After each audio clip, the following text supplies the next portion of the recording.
Quan la solfa cantava, semblava com si tot el bosc l'escoltés. El vent, els arbres, els ocellets i fins i tot el riu s'havien callat. Només s'escoltava la veu encisadora de la solfa que flotava per l'aire com un perfum i que semblava caronar el món sencer amb la seva tendresa.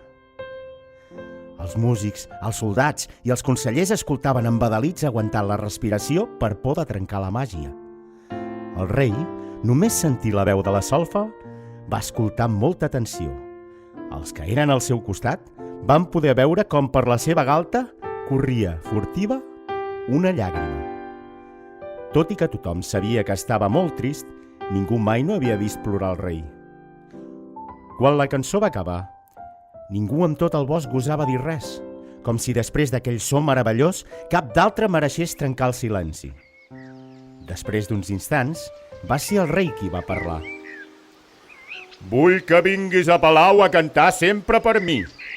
El teu marit també vindrà per construir instruments pels meus músics. Així ho vull i així serà. El rei es va aixecar i se'n va anar molt ràpid, sense donar temps a contestar.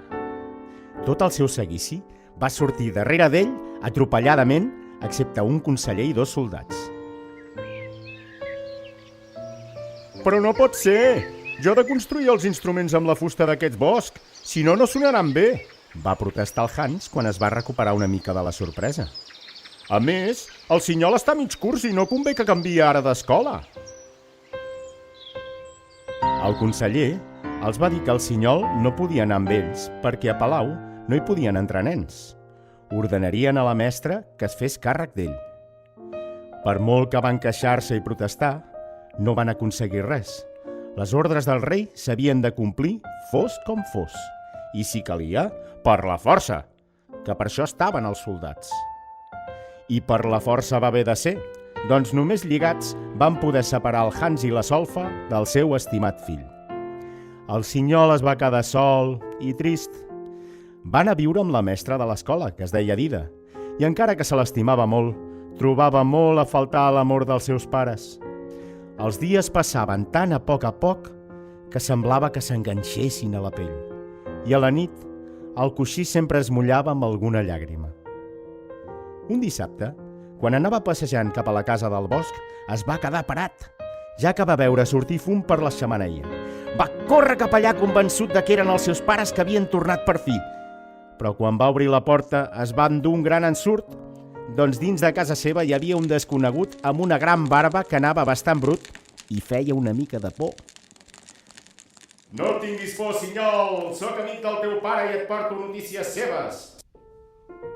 Aquell home li va explicar que era músic de carrer i que havia conegut el seu pare a palau. Feia molt de temps, es guanyava la vida viatjant i tocant pels pobles a canvi dels diners i el menjar que li donaven per escoltar la seva música. Cantava cançons que explicaven les coses que passaven als pobles del voltant i ho feia amb molta gràcia. Tothom volia saber les notícies que passaven al món i escoltar les seves històries, doncs era l'única manera d'estar informats que tenien en aquell país.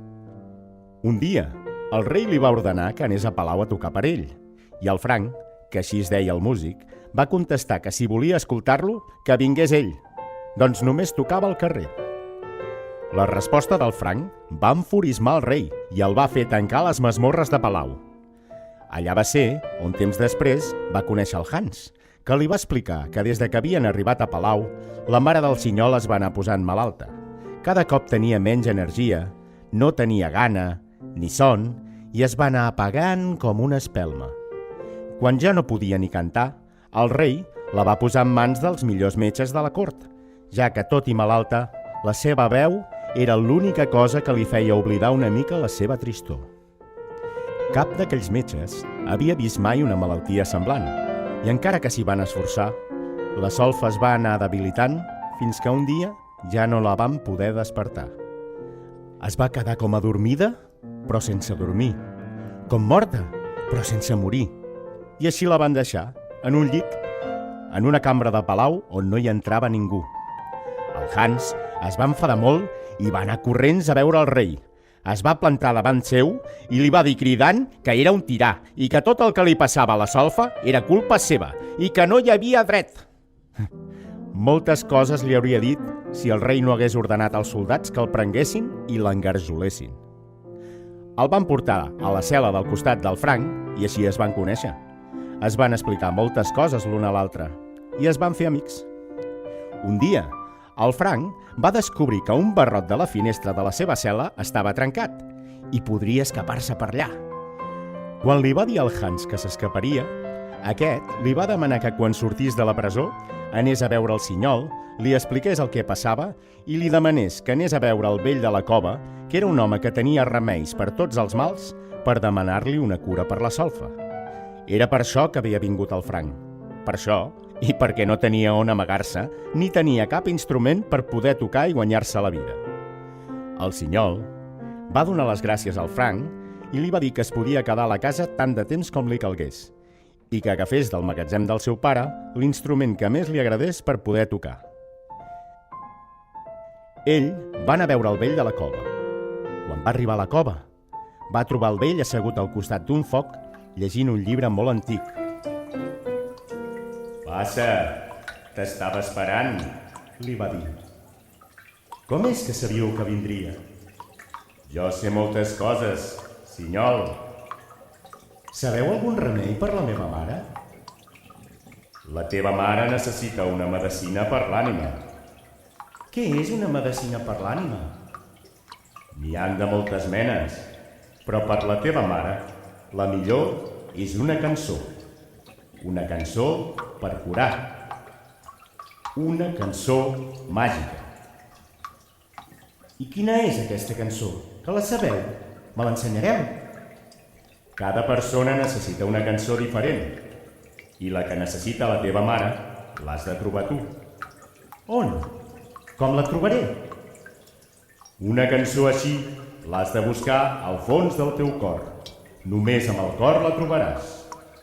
No l'entenc. Què vol dir? Escolta sempre la veu del cor. Ella et guiarà sempre cap al camí correcte. Però quina veu té el cor? Jo no l'he sentit mai. Com la reconeixeré? Ho faràs. Ara has de marxar.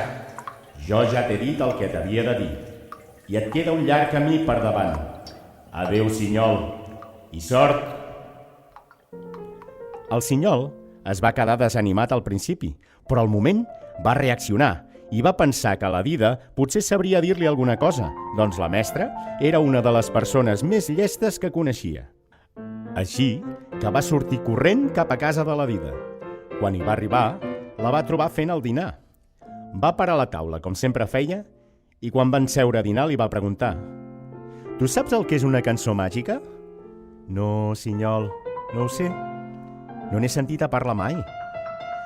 «I si haguessis de buscar una cançó que no coneixes, on la buscaries?» «Aniria als altres pobles.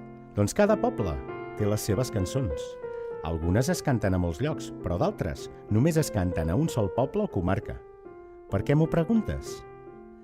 El Sinyol li va explicar a la mestra tot el que li havia passat i li va dir que hauria de sortir a buscar la cançó màgica que guarís a sa mare. La Dida el va comprendre i li va dir que l'ajudaria a sortir l'endemà al matí. Aquella nit el Sinyol no va dormir gaire. Estava molt nerviós pensant en totes les aventures que l'esperaven pel camí i en com estaria la seva mare. Al matí, quan es va llevar, es trobava molt cansat. Van esmorzar en silenci i quan van acabar, la Dida li va donar la bossa i li va dir que havia arribat el moment del comiat. Al Sinyol li van començar a tremolar els ulls i mentre s'abraçava la Dida entre plors, li va dir que se l'estimava molt i li va confessar que tenia molta por de no resistir les caminades perquè es trobava molt cansat. La Dida el va besar, el va acariciar i li va dir que ella també havia pensat el mateix, però durant la nit havia recordat una cançó que havia après quan era més jove i anava d'excursió. Era una cançó especial per caminar molt sense cansar-se. I feia així.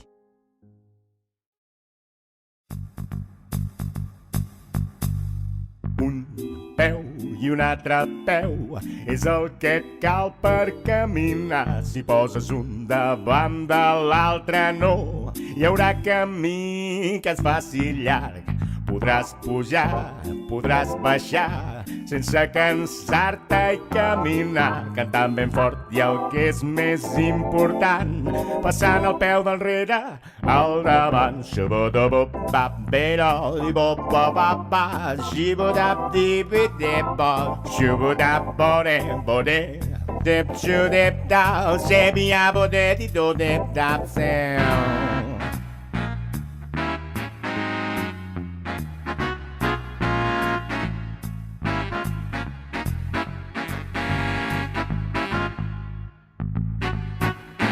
Un peu i un altre peu és el que et cal per caminar. Si poses un davant de l'altre no, hi haurà camí que et faci llarg. Podràs pujar, podràs baixar, sense cansar-te i caminar, cantant ben fort i el que és més important, passant el peu darrere al davant. Un peu i un altre peu és el que cal per caminar. Si poses un davant de l'altre no, hi haurà camí que es faci llarg.